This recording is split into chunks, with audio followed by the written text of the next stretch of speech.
His name is synonymous with evil and death. Most of the ethnic cleansing that took place in Bosnia was done by Arkan. In Serbia, he is hailed as a hero. He felt he was the savior of the Serbian people. The rest of the world calls him a war criminal. He was public enemy number one. He was a dangerous racist, fomenting hatred. He was a killer, and he justified all the atrocities that he was doing. Creating enemies at home and abroad, the Serbian paramilitary leader known as Arkan becomes the target of both NATO airstrikes and underworld assassins. The only question is, who will get to Arkan first? Osama bin Laden's terror network. Cowards who committed this crime. Justice for these killers will be swift. Dead or alive, we're going to get him.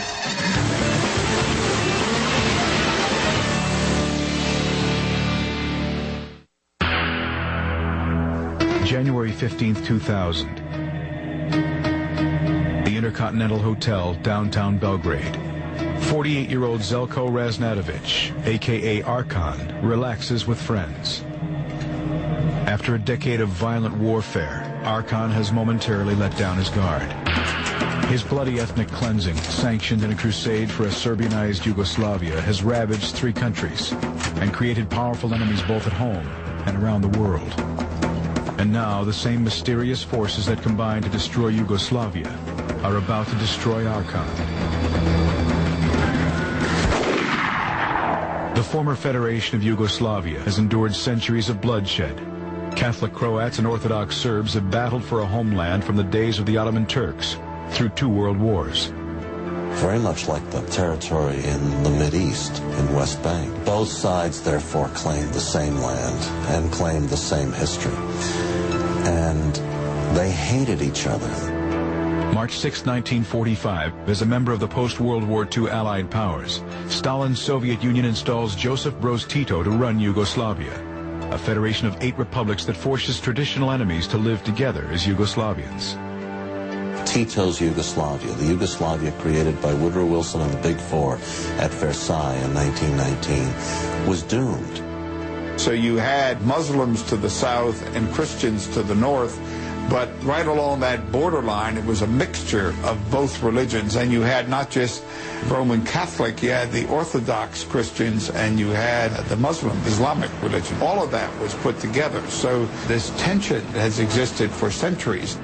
Tito cultivates his communist propaganda, brotherhood and unity, over the deep-seated wounds of history.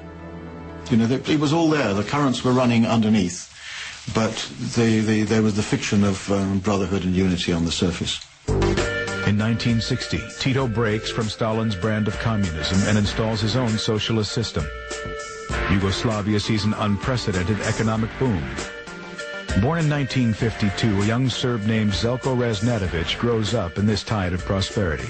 He came from a military family. His father was high-ranked officer in the Yugoslav army. He was a very strict person, and Arkan was raised up in a very tough way. Yet by the time Arkan is a teenager, he's already been arrested for stealing purses in Belgrade's Tasmajan Park. Since the young days, he became, like lots of tough guys here in Belgrade, involved in some criminal activities. Summer 1970. Like the rest of the world, Yugoslavia is hit hard by the oil crisis. In an effort to bolster Yugoslavia's image of prosperity and harmony, Tito begins ushering Belgrade's undesirables out of the country. He had the fantastic habit of pushing all local gangsters abroad. They wanted to have a quiet environment here, so they would do everything to encourage all these guys to go out. So Arkan was one of them. The guy was a crook. He was a mafia hood. Former Interpol agent Budimir Bovovic tracked Arkan's murderous crime spree across Europe. I had the impression that he was a criminal of high profile, very professional and very rare. He was very strong, smarter than most of his fellows, and he made some spectacular stuff there. Interpol soon issues warrants to arrest Arkan on charges ranging from armed bank robbery to murder. In a bid for protection, Arkan offers his services to Tito's secret police. A friend of his father's, a general who was head of the State Security Institute, got him a job as a state mercenary. In return for sanctuary from international law enforcement, Arkan agrees to do Tito's dirty work. So Arkan had free hands and he acted like a little god. Armed with several fake passports and the state's license to kill, Arkan moves throughout Europe, silencing anyone deemed an enemy of Tito's socialist regime. They were called patriotic missions. The task was to assassinate enemies of Yugoslavia.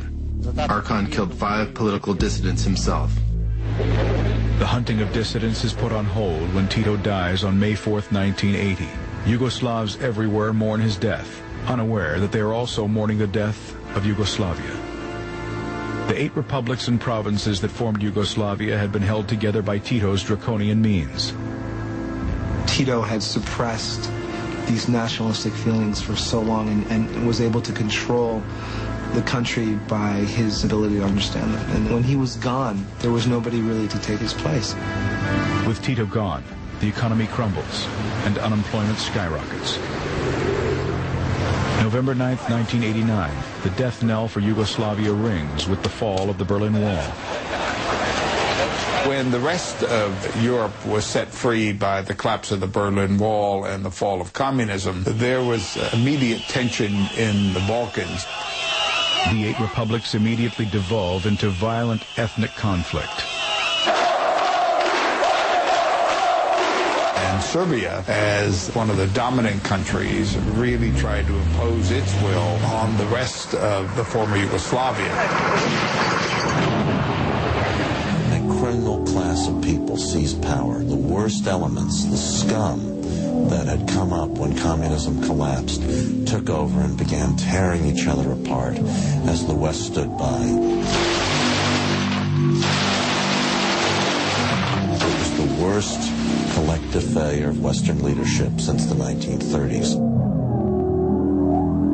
President George Bush's advisors urge him to stay out of the Balkan conflict.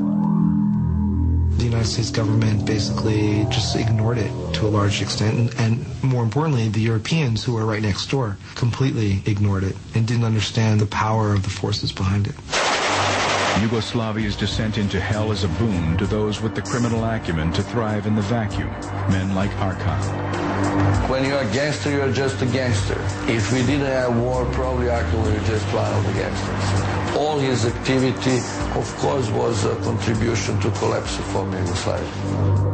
The slow death of Yugoslavia will breathe life into one of the most feared killers in history.